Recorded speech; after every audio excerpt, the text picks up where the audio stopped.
I do webinars, I just cut out whatever I don't want in Yeah, ScreenPal. that's So, that's right. It's a great thing to do. exactly. Elijah, do you want to tell Sarah kind of what you've been doing so far so she can just kind of be mindful of that as she goes into today's session? Sure. So what I've just been mainly doing is just recording lectures in it and editing and using all the editing tools, putting in, uh, different shapes, using the shape tool and putting in, like if I don't like something that I said, I put back in and re-record that section with that overview tool for just that section there. So I've just been using mainly those functions in it right now. Then I want to eventually transition to using the quiz function, but I'm going to wait until we have it integrated with their LMS software in the spring before I do that. Yeah, yeah, that's awesome. And that's basically what I use the most of too, to be honest, is a lot of those shapes, the arrows. Are you using slides for your lecture as well, or is it just you talking mainly with the webcam? So I just capture the slides and it's me talking over the slides is how I do it. And I also have my introductions where it's just me and my face is showing, and then also have my slides where I do my actual lectures from. Yeah. Are you, so the other favorite thing that I use when I do slides is the highlight feature because it'll darken everything outside of the point that I'm actively talking about. So that might be something to layer in with the shapes at some point if you feel comfortable, like kind of building your repertoire of overlays, if you will, is to use that highlight overlay because it'll basically darken everything except for the point that you're actively speaking on. So it will like really help capture more attention on that bullet point. You might already have your slide set up to be like one bullet point per slide anyway. But if you have multiple bullet points on there that you're going through, you might want to try using the highlight tool to just kind of hone in on the point that you're speaking about at that moment in time. Um, just kind of a suggestion as you move forward. Now, for the slides, are you screen recording as you click through the slides, or are you putting them into a story? No, I'm just screen recording as I go through the slides. I just kind of did like you did, and I have the slides up, but I'm not in the present mode. I'm just Mhm. capturing that section of the screen like you did when you did it in your demo. That's Yeah, kind of how I'm doing it too. That way I can have stuff to the side of it as well as I'm just recording just the slide itself. yeah, absolutely. So another thing, I like doing it that way because sometimes I like to be able to see what other tabs I might navigate to or something like that. So if you're navigating away from the slides, then this might not be the best suggestion. But another thing that's really cool if you're using mainly slides as your lecture is that you could actually import the slides into a story and it turns each of the slides into a section of your story.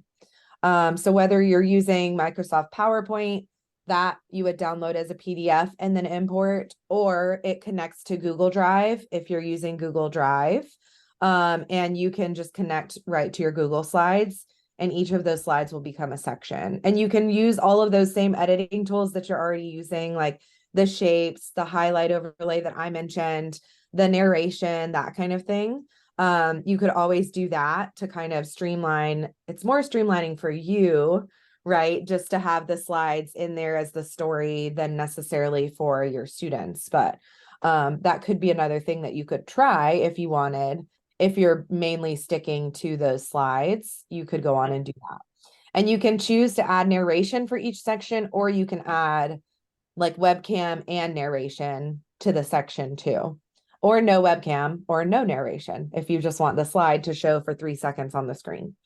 So, Hey, Aaron, I'm glad you're here. We were just doing like a little roll call of how we're using ScreenPal. So Elijah was sharing how he's been using it. Do you want to just talk to Sarah about what you've been doing with ScreenPal this semester? And you started using it before we bought it, and you're muted. So I just preemptively told you. There we go. Hey, Hey, I just hit record and then hit pause and then record again and then pause and then record and then pause and then upload to YouTube. yeah. no editing. No, no editing. Not yet. Yeah. Aaron, I made a video last night. I think it's 3 minutes and 20 seconds. It took me about an hour. But Oh, yikes. Don't tell me yeah, that. yeah, but it's really cute. No, it's 3 minutes of like instruction on how to use something in the LMS, but I used some new features, and that's what I was so excited about. I used the Yeah. speed up feature. So I did the speed up and I did it more than once, and I had like a little break in there, and then I also used the narration over the speed up. So just kind of seeing how that worked, because I've added narration on top of the video, but I never had done the speed up. So it was kind of fun to just speed it up and then watch that and narrate on top. So that was cool. Because nobody really wants to watch me do a process that, it's like, here's me recording something. That's what it was. Mhm. That was cool. I do that if I'm typing too. Mhm. Like if I type a sentence and I'm like, nobody needs to see me type this sentence, I'll just speed up the portion where I'm typing. Yeah. Yeah, that makes sense. So it sounds like Aaron needs a lot of help using editing tools and Elijah needs a little help. So you've got your work cut out for you, Sarah. What are you going to show us today? Um, so I did mention, since both of you guys are using slides, I kind of briefly mentioned the storyboard feature. So I'm going to show you that really quick, just because for me, if I already have the slides, it'll streamline my workflow. So on your end, I would hope that it would streamline it for you too. So basically what you can do is import your slides and it automatically makes your video. So here you click on story. So I'm in the app. You can click on the quick launch and open the uploads too up there. I think we're actually adding it so that you can make a story from the Chrome extension, but we're releasing that after Thanksgiving. So FYI, we're updating the Chrome extension to be able to start a story directly from the Chrome extension if you're using Chrome. So you can choose how to start your story. So we call it story, but it's basically a storyboard, right? Like, the storyboard where you have like the little building blocks of what's going to be in a cartoon or a TV show or whatever, like a cartoon strip almost. So when I click on story, you can also start with a script, which is really cool. So you could actually type in your script or upload a text file of your script. So if you know what you want to say, but maybe you don't have corresponding images with it, you could type in what you want to say. But here I'm going to select the storyboard version because that will give me the option to start from a document. So this is if you're already using slides, really easy to import those. So then I can choose from my files. So this would be, if you're using Microsoft PowerPoint, you would want to download it as a PDF, and then you can upload from your computer. I have it already connected to Google Drive, so I'm going to select Google Drive. And then here I can do, I'm trying to think. I'll do my drive. Who knows what I'll have in here? You know what I mean? You're like, who knows what's going to be in here? Oh, I actually don't love that slide deck because the sizing of the slides is like a 8.5 by 11 instead of a normal 16:9 ratio. So here I've got like just this little PDF that I did. If I had multiple slides, each of my slides would be a section of my story. So it automatically does like puts everything in a row for you. You're not having to like click the arrow to go slide to slide. And then the cool thing is on each of these slides, I can edit my video because the media is already there. I can also remove this slide if I change my mind. And then I can also record my camera on top of the slide. So this will open that same kind of idea of the webcam. And the webcam will be a little webcam in the bottom corner of my slide. So it's just like what you're doing when you screen record. Oh, look, I put up my Christmas. Don't judge me. I'm sorry. I'm that person. It was up on like November 3rd. I'm that person. It is what it is. It brings me joy. So once I'm done recording, I would just click on record. So here are some ideas for how you can use ScreenPal as you go back into this new school year. If you scan the QR code, you will get an editable copy of this PDF. Okay, just recording something to have it on there. And then once I'm done with my webcam, I would just click done. And each of the slides is going to start as showing for 3 seconds.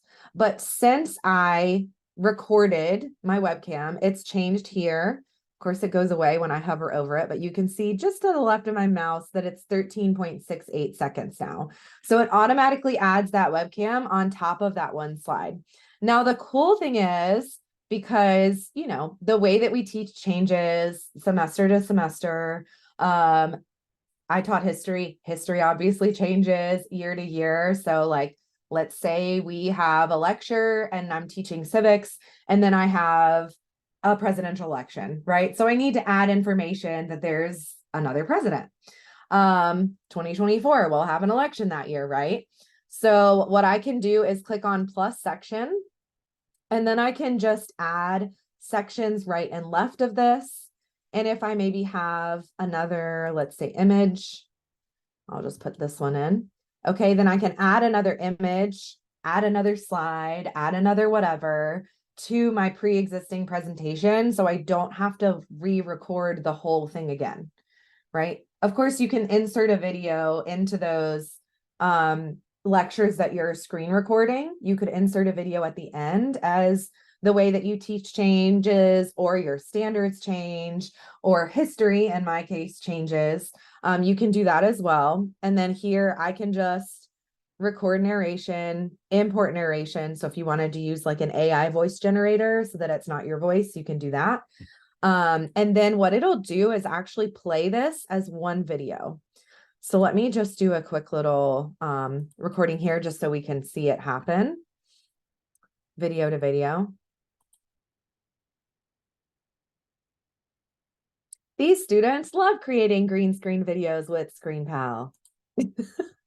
Okay, just something that it's on there, okay?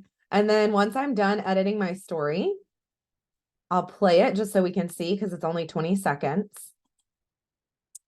So here are some ideas for how you can use ScreenPal as you go back into this new school year. If you scan the QR code, you will get an editable copy of this PDF. And it automatically transitions. These students love creating green screen videos with to the image. So you don't have to like navigate on your computer screen to the next tab, let's say, right? Or to the next slide. You can just insert that tab as an image and then record your webcam over that image. And you can still do all of the editing features that you've been using. For that, all you would do is click here and then do edit video, and it'll go into that same editing screen that you've been going to add your shapes, to add your text boxes, everything like that. So you can still edit it just like you are your screen recordings, but it basically assigns each slide to a section, and then you can record separate webcam videos over those slides. It works really well for me if maybe I'm not sure what I want to say right away when I create the slides, or if I'm personally worried, like, because a lot of things that I create are things like, you know, our certification courses, and maybe I'm nervous that I'm going to say the wrong thing in the moment.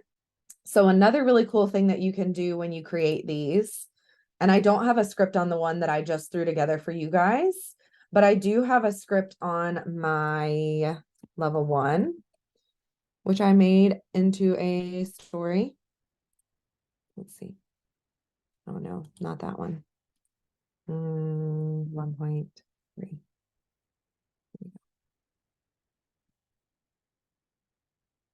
So if I go in to edit my story, you can see the script that I've typed here. The other really cool thing about the script is that when you go in to record your narration, the script will show up almost as a teleprompter for you to speak your script when you record. So you can put your slides in, you can type everything that you want to say in the script section, and then you can just click here and do record narration. So let's say example of entering a script and recording narration. And the notes won't be something that you could view. But then here I can do record narration and see there's my script right there. Right? So all I would do is click record. And obviously if it's more than one line, you'd be able to scroll down. But I can just click record and I have my script right there ready for me to make my recording. So that's all part of the story feature. So what you would do is click on story and then import your slides. You can also do a blank storyboard. So let's say, I love the idea of using this for like a review, right? So like my mom teaches the nurses aides class at Sandhills here. And let's say she's made like multiple video lectures and she just wants her students to be able to watch all of those little video lectures in a row to prep for their nurses aide exam. So I could actually throw all of those videos together in a story. And then I could send that story out to my students for them to watch that one cohesive review. So to add on things like that, all you would do is going back to the one that I have here, you could actually add a section. And when you add a video, you just select my projects instead. So this will be all of the videos that you've created in ScreenPal. And then let's say, yeah. So this is just another little video I recorded during a webinar. I've got lots of random like 2-minute videos of me showing people how to use ScreenPal in my account. But then when my video finishes copying in, this will be part of my story. So that exact video project has come over into my story. Now that does not, if you go back and edit the original video project, it's not going to edit the one in the story, right? So it's not like that synchronized where it will edit in the story. It's going to copy it over exactly as it is when you copy it over, just FYI. So I would recommend, if you're already recording slides, maybe seeing if this is a better workflow for you. If it's not, then, you know, nothing lost, obviously. But you might want to try just importing the slides and seeing if that helps streamline your video creation a little bit more. And once again, you still see those same editing features that you're already seeing when you click on the middle button and then edit the video. So there's my 1 minute and 43-second video right there. It's already got narration in it, right? So here it will tell me that I've already got narration. And then here I can edit my video or remove media. So if I want to just remove that piece, I can remove that piece. And once again, it's really easy to just delete a section, right? So like if your standards change and you no longer have to teach a topic, but you don't want to lose all the work that you've put into that video, you can just delete that section of the video. Yeah, I'm thinking about like when we get an update for a textbook and there's some of the content is still very similar and we don't really want to throw out the whole lecture, but we need to bring in some new pieces.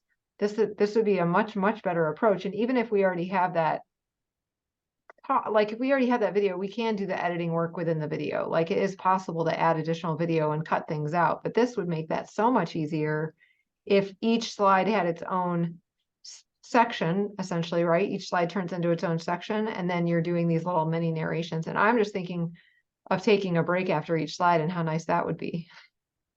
Yeah, I mean, it can be like that's what I like for me, like when I'm actively recording, is like being able to walk away from my recording for a minute, gather my thoughts, and then come back is really nice. On the, instructor end. And then I think what makes it easier for me is that I have a visual of my lecture laid out in front of me.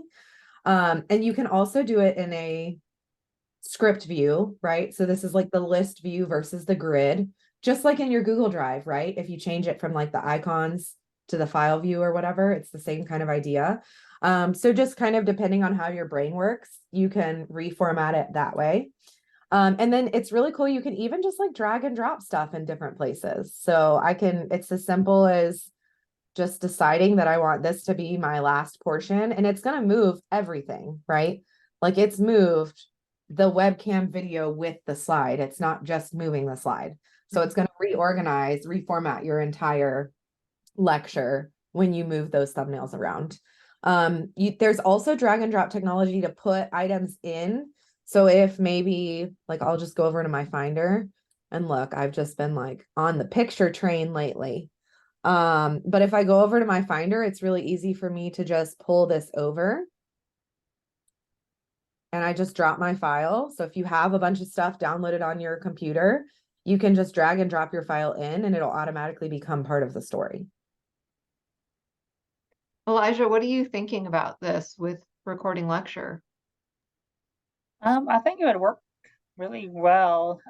Though for some of my classes, I do teach tax. That changes every single year, so I'll have to re-record every Yeah. single year for those. But for some of my other classes, I think this would work really great. If when some things update, I can just go in and just edit that piece out and put in a new piece of whatever's changed from year to year, from textbook to textbook.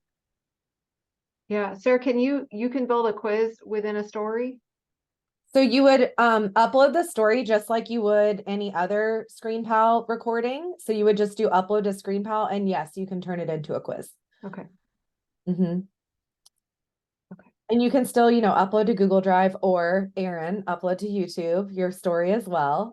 So you still have like all of those same options that you had with your traditional screen recording. It's really just a way of laying it out and just importing those slides and making it kind of easier on you, really, as you're recording, and also having that flexibility of changing the content as needed. And it's good for me too, because like obviously things change in ScreenPal. Like I've recorded stuff on the extension and we're about to roll out a new extension. So I'm going to have to replace some of those sections that I've recorded on the Chrome extension. If you added the Chrome extension, it's showing as having two. So we're combining it into one. So there won't be any confusion over two different Chrome extensions. But yeah, so that's really helpful to me because I'm going to have to do the same thing and replace that little piece that I have in the certification on the Chrome extension. So, which if you haven't checked that out, you can put video anywhere you type, which is really cool. Remind me, do you guys use Google Tools or not? Yeah, and I actually downloaded the extension. I haven't really used it. I tried, but we can't because Gmail doesn't allow you to embed video. It doesn't, it just has the link there. You can do a GIF or a link.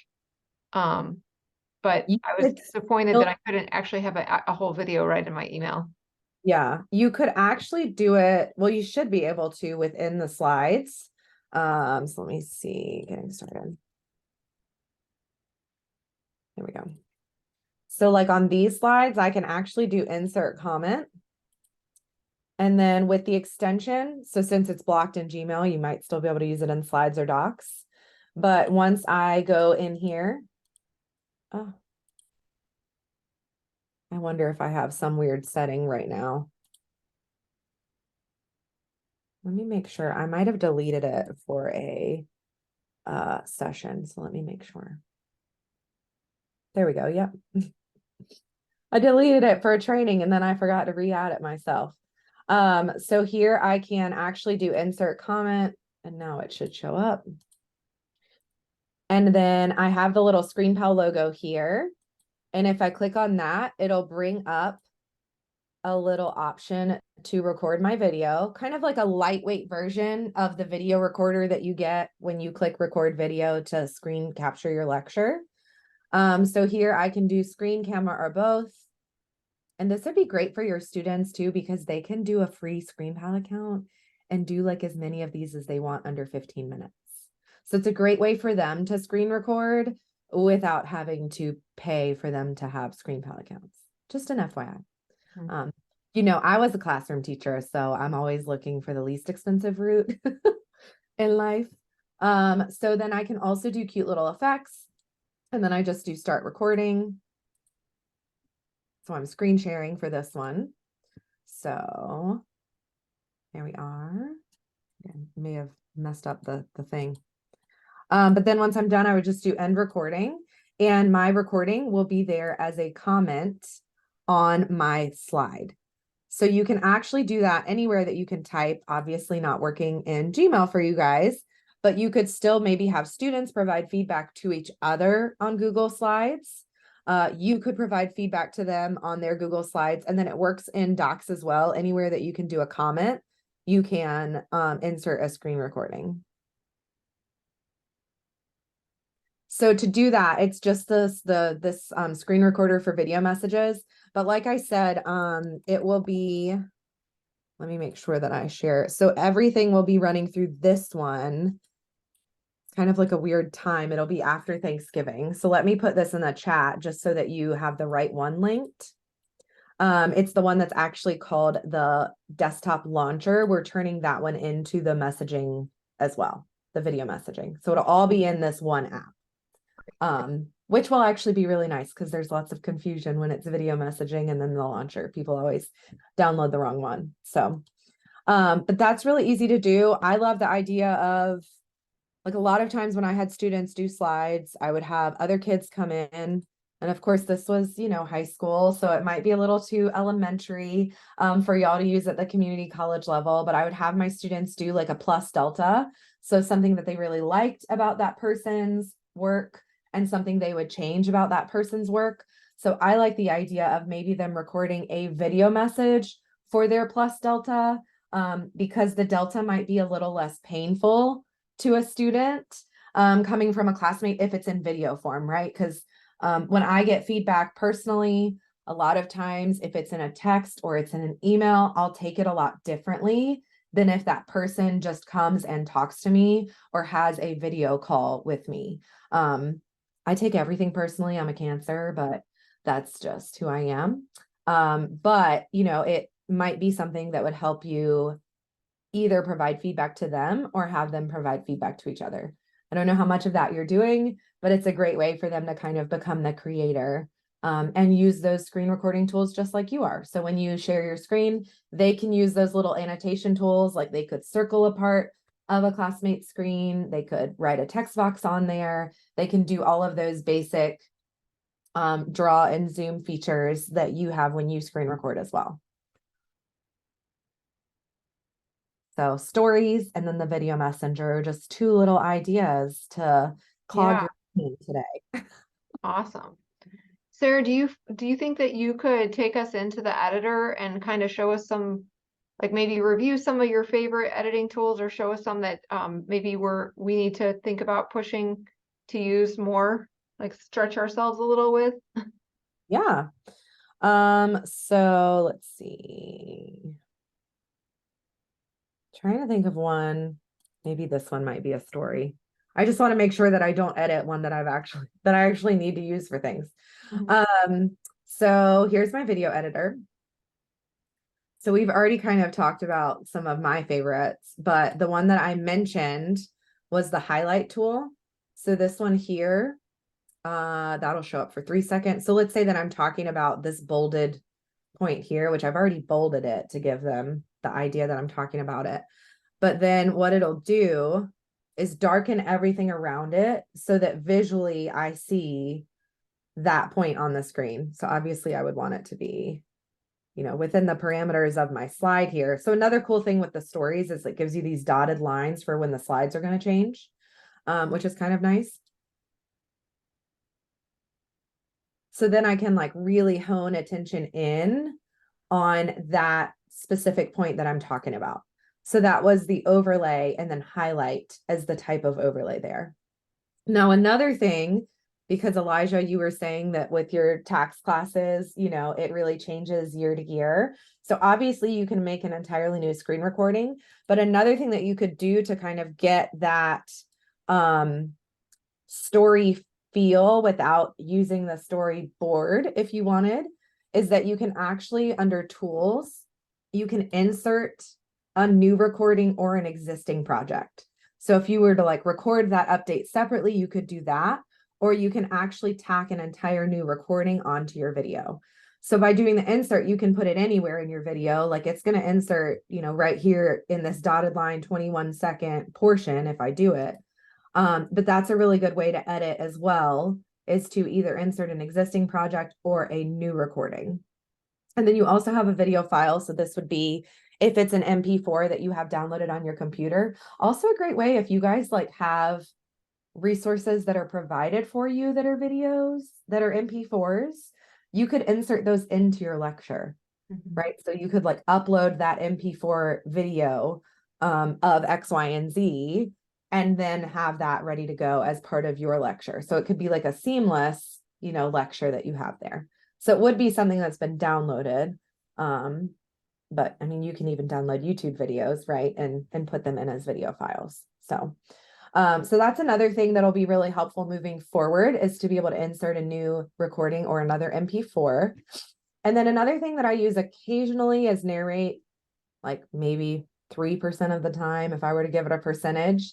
But this allows you to narrate over the video. So if you make a mistake while you're recording, but you don't want to re-record the whole thing, then you can select a section of the video to narrate over. When I was doing the level 1, I kept saying the word opacity as opacity, and it's actually opacity. Which is like the transparency of something. So I had to go use the narrate feature for every time that I use that word, which was quite often because it's part of the tools menu. So I use the narrate feature quite a lot with that. So it just kind of depends on my lecture and what I'm doing, how much I, narrate over. And then you can replace portions of the video too. So if maybe you don't want to insert the video, but you want to replace a section of the video, you can also use replace. So this would literally be, you're going to choose the amount of video to take out and what video to put in, whereas insert is going to add the video into your existing video. So with replace, you're actually taking a piece out and putting a new piece in. So that's completely up to you. And another really cool thing moving forward, so we kind of looked at the highlight overlay for the slides there.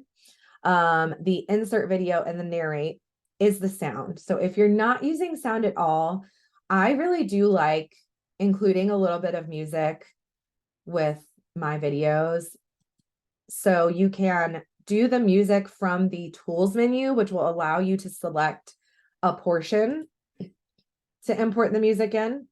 So here I can do, just this, and you can see like my music populating there. Yes, I was making social media assets for December. Okay. So yes, jingle bells it is.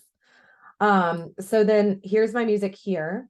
And of course I can change the sound level of that music as well. So if I'm like, wow, that's a little loud over my voice, then I can turn the volume down or up here.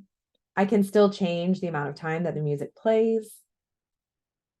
And then you can also add music through your entire video. And what I really love about this, so that's the plus music here in the right hand menu.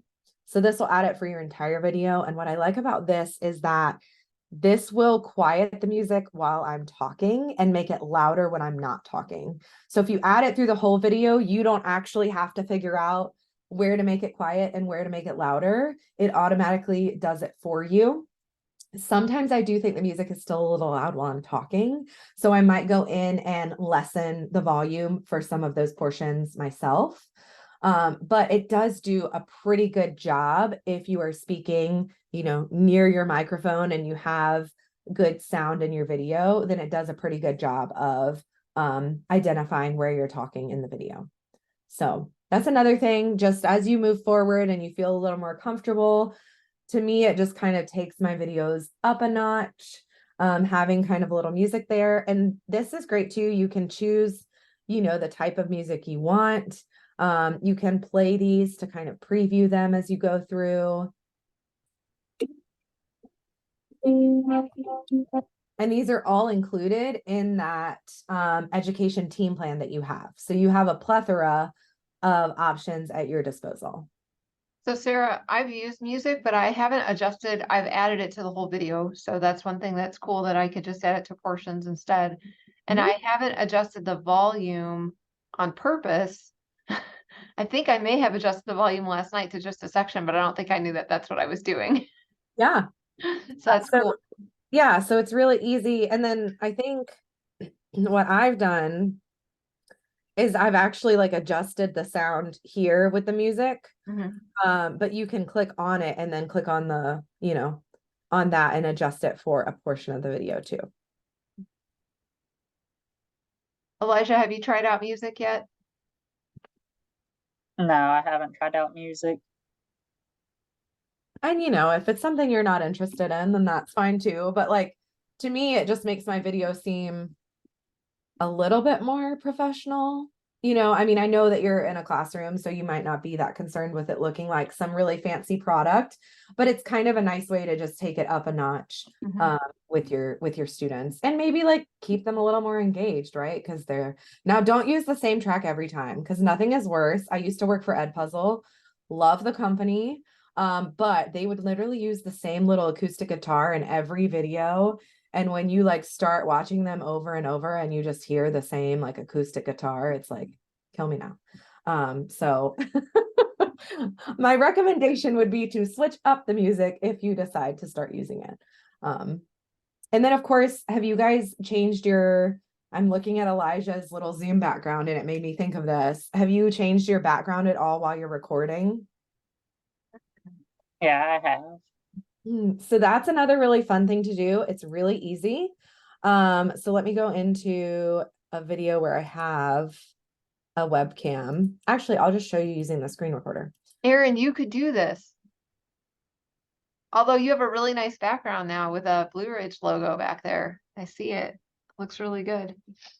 So see how I have like my little Thanksgiving situation going on. So here, the really cool thing about being on the team education plan, first of all, if you have a green screen, like you won't have little moments like this where my door is like popping through.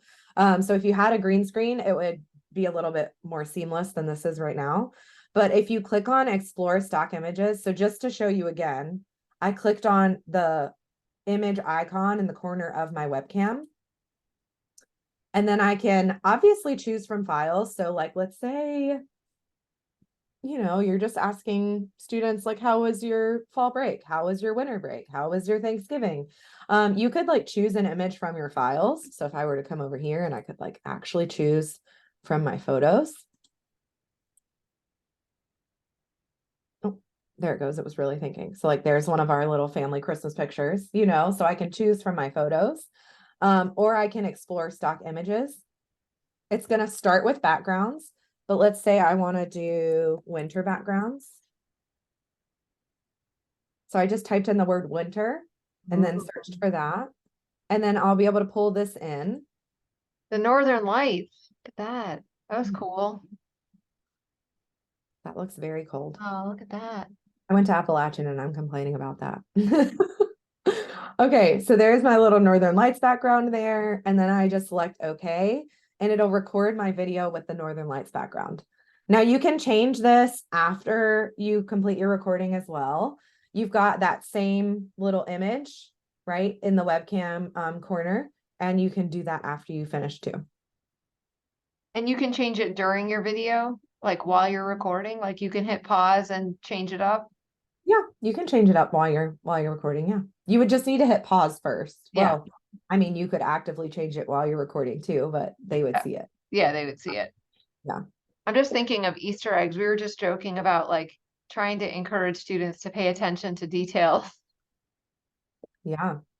Yeah, and I mean that could be, I mean, I think it was I went to a training with Jake Miller, who does a lot of like K-12 ed tech stuff.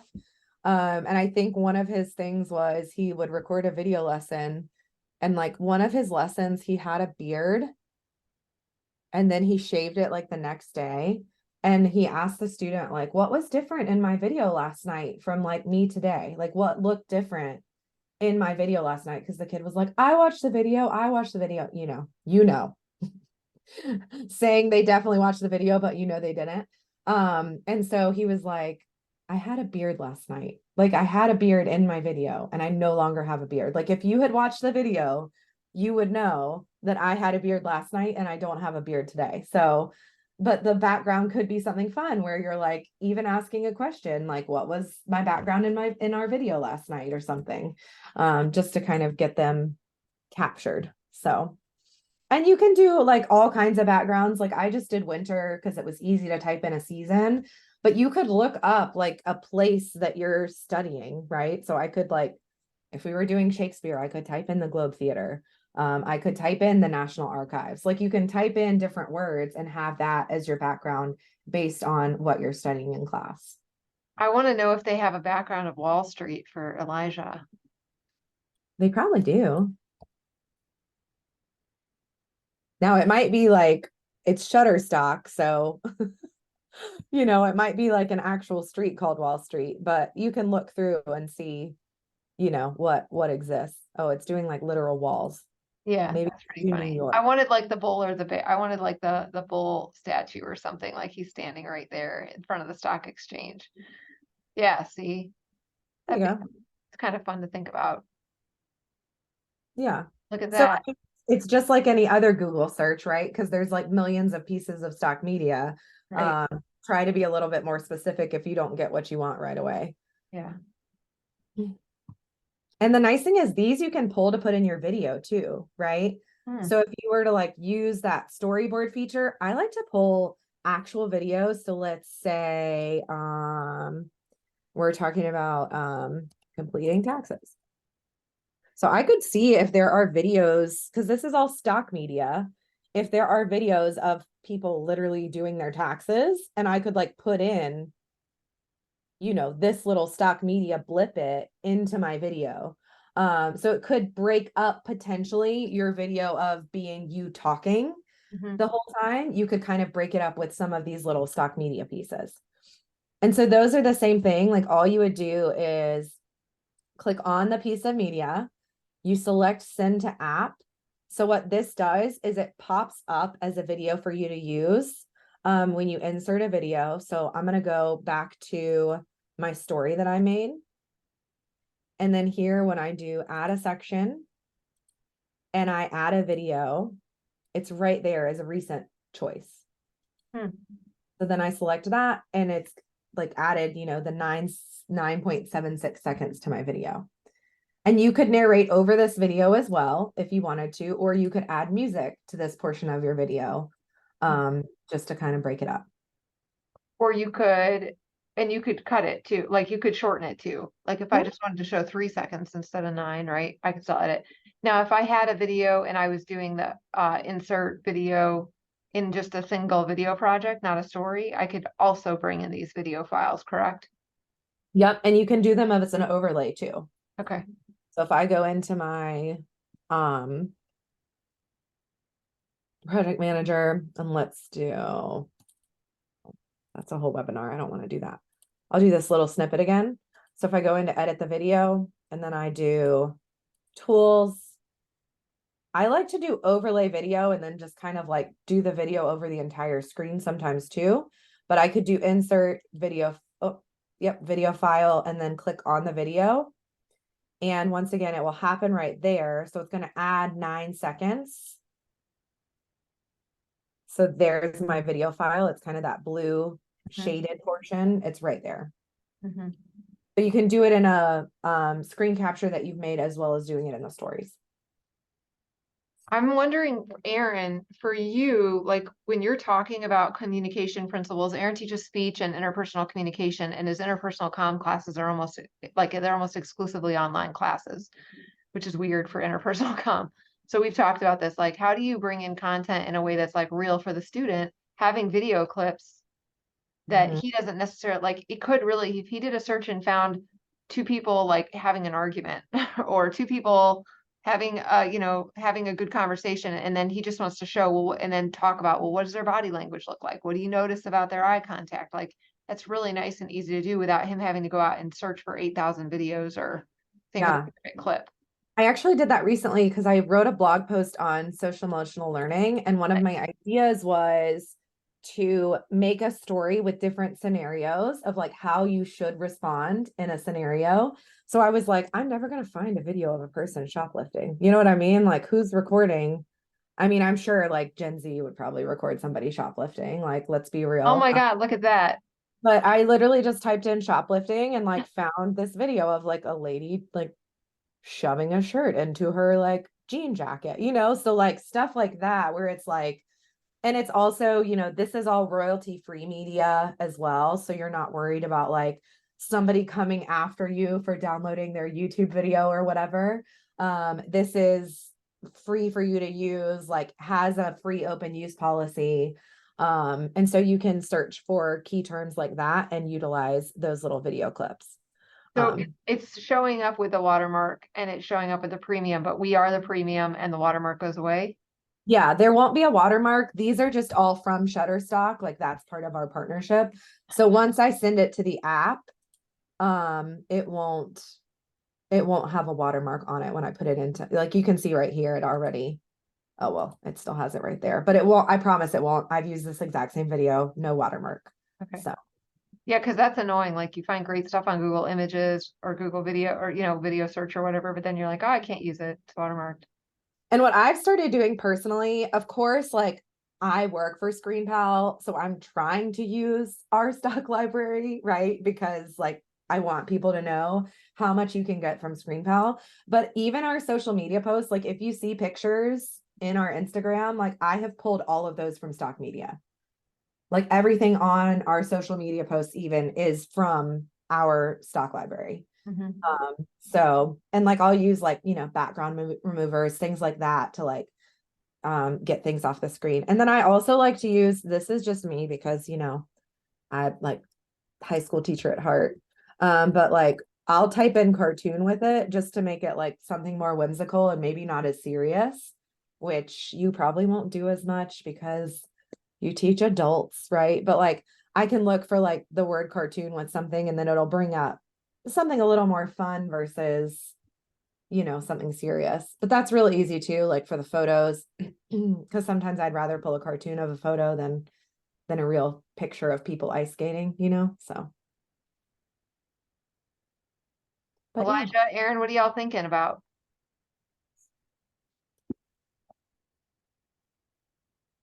I think it'd be really useful to kind of break up. I feel like a lot of my lectures are just me talking, and that's pretty much my lecture. So I think it'd be a good kind of break up with some videos, maybe, and some stock images. Flipping awesome, eh? It's good stuff. Yeah. Sarah Eiler and Sarah Parlier. I know it's so weird that our names are both bizarrely spelled Very, like almost the very, same. very Yeah. close. It is pretty funny. I'm thinking, yeah, like Elijah, I'm thinking for you because you are, you're using the PowerPoints that are very we'll call them structured and predictable, right? That I don't want to say they're boring. They're structured and predictable, but mixing it up with an image here or there, I'm the person that I would go out and spend hours and have done this for many years, hours and hours finding the perfect image to go with that one thing. But I would always find stuff that was watermarked, so that was super annoying. So having access to more images is great. Being able to put them for the whole slide, or like you said, insert the image, but just have it on one part of it. It's almost like it's laying on top of your PowerPoint. So whether you put it in the PowerPoint or you put it over part of it or whatever, you've got a nice little visual because our students are so visual that the words really don't resonate as much as a strong image. So if we can associate an idea with an image and they think of that image, then we've got them. Other question, when you create your video, so I know, Aaron, that you're uploading to YouTube, which you can still do this with, by the way, what I'm going to suggest. But do you ever have your students like going to another resource after they watch the video? Like, are you like, fill in this notes organizer, or like, here's the directions for the project that I need you to complete? Like, are you ever linking them to another web page? Nope, not usually. Okay. No, I'm not either. Mostly, I just point them to their next assignment that they need to do, but not really to another web page or anything like that. Okay. Well, one thing that would help my students with navigation would be to link the next activity. So you can actually do that, and it's not the quizzing, right? Because I know we're waiting on quizzing. But we have something called a call to action and annotation button. So if you've ever watched a YouTube video, and this is my best example because like we all watch YouTube videos, right? And the person's like, click here to subscribe, and they have like a little like subscribe here button above their head or whatever. So that is an annotation button. And what you can actually do is when you go into your video, let's see, I'll use this one. If I go into the details, so this is once I've uploaded to ScreenPal. So if I click upload to ScreenPal and then this little pointer here, like the mouse pointer finger, I can add an interaction. So of course, this is where you can also add a quiz, but I'm just gonna, let's say at the very end of my video, I'll do an annotation button. And so I could, start it at, so this will stay on the screen for like 3 to 4 seconds. So let's say this is 118. So I'll start it at 110. And then I'll end it at the end of my video. And then here the button text could say like next activity or whatever you want it to say, like notes page. And then here I would just pull the URL. So let's say this is my URL, which it's not, but just for the sake of having one. And then I can choose where it is on my page. And then the difference between this and a call to action is that the call to action will force them to actually click. So they like have to click continue, like acknowledge that they saw the video on the screen before they keep watching the video. And so this will just stay on my screen from 110 to 118. So let's see. It was within the stories or from. I don't like listening to myself over and over. So there's my button that I can click. And if I were a student and I clicked on that button, I would be able to immediately be taken to the notes organizer for that class. So that could be a really easy way for you to kind of share a resource with them that pertains to the material that you just covered in your lecture. So whether that's like, I don't know, I'm thinking of like the tax thing, right? Because that season is coming. But if it's like, here's a sample of a 1099 form, and you just are like sharing the 1099 with them, and they can just go see the blank form. Like you could send them to the actual resource that you discussed in your lecture that way. That's really cool. So think about my taxes. Yeah, and I think that there are instructors who would use that for, like, I think it would be interesting if we're watching the video in our LMS, because we've got it posted there, right? If the link is to the next activity, I don't know if it would route them correctly. That's something I'd want to play with and try out myself and see before I recommended it. But one of the things that I've heard from some of our instructors and students is that they feel like sometimes it's hard to know where to go in our courses. And so if we created a little bit more navigation from a announcement video into, or the instruction video into the homework through that call to action, that could be, or interaction here, that could be really cool. And I think we're projecting, so we did finish doing the LTI 1.3 integration. Good. So it should be running better within your LMS anyway. Okay. But we're projecting the grade sync potentially in February of 2024. So this coming February, we should have the grade sync available. Okay. The first step was upgrading to the 1.3. And now we're working on getting the grade sync put together. So that should be something that will come in February. Yeah. So that you can embed those quizzes. Great. I have one faculty who's already using the ScreenPal a lot, and he's going to start using the quiz feature. He really wants to get into it, but I don't think anybody else. I've made one quiz just as a trial. I don't think anybody else, from what I can see on the admin panel, has done it yet. Yeah. So, yeah. But we do have and Sarah, just to share, I did a session for our IT team the other day, because they work our help desk, right? And they make a lot of how-to documents. And I said, I bought this so that we could have access for our instructors, but we have enough accounts. Go ahead and start playing with it, even though you're not instructors. So I gave them all accounts, and they're ready to go. They're like making videos on how to do this, how to do that. So I think that'll really enhance their ability to serve instructors and students. So that's very cool. Yeah, we have a lot of corporate customers like Autodesk, which does a lot of like IT and customer service type stuff. Like we have a lot of people actually using ScreenPal in that capacity. Like their customer support department uses ScreenPal to record their screen to share out the quick fixes or whatever that they're sharing with customers. So yeah. Elijah, are you doing that yet? Are you answering questions from students with videos yet? I am. I actually use that the Chrome extension in the email. Of course, it just gives the link to it, but I used it to show it because I was doing it for my QuickBooks Online. I said, you need to go to this screen, this screen, this screen. That way it's easier for me to show them how to do it than to just type out an email, but like, you need to go to this screen, this screen, this screen. Yeah, that's awesome. And another really nice thing, I mean, hopefully you have students on computers more so than mobile devices. But if you have a lot of students on mobile devices, you can even download the ScreenPal app on your mobile device and record your screen there. So if you know that they're using a cell phone or they say like, you know, I can't see X, Y, and Z on mobile view, you could record your screen of accessing it on your cell phone as well. You know, I personally try not to use my cell phone for work things because I have to have a little bit of separation, but you know, that's a really quick option if you have a student that has no computer and they need you to send them that mobile view, then you can do that.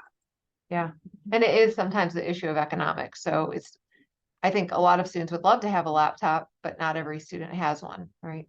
Well, and that's what like I'm in Moore County, which is like in the Sandhills region, and like northern Moore, a lot of students don't have technology in their homes, whereas in the southern part of the county they do. So Yeah. Elijah and Aaron, we have about 5 minutes left. I want to make sure if you've got questions that you get a chance to ask.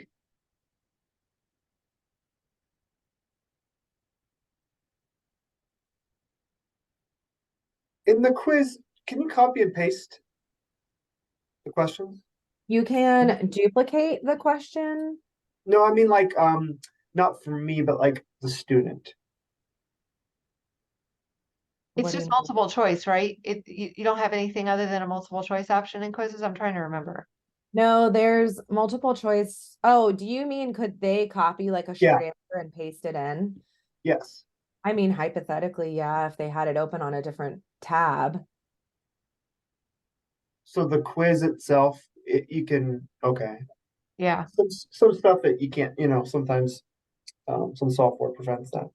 Yeah. So we have test software that like locks down their screen and da da da da, da, but it wouldn't Oh, work with ScreenPal because ScreenPal's a third party, like it's outside the LMS technically, right? Even if we're using the integrated one, I don't think it would capture it. It's got to be a specific tool that we're using inside the LMS for Respondus to work.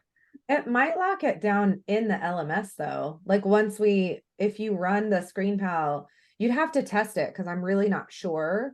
Yeah. But if you were to share the ScreenPal like as an external tool in the LMS, like with the actual integration, it might lock it down because it locks them into the LMS window. Yeah, well, the lockdown browser only activates through the quiz tool in the LMS. So if it's just a video that they're watching or even assignment or discussion forum, they're not locked down. We can't even turn it on using those features. So it's Could you make it a quiz though and just ask them like one question and then have them watch the ScreenPal video? yes. Okay. You can insert media into quiz questions too, I believe.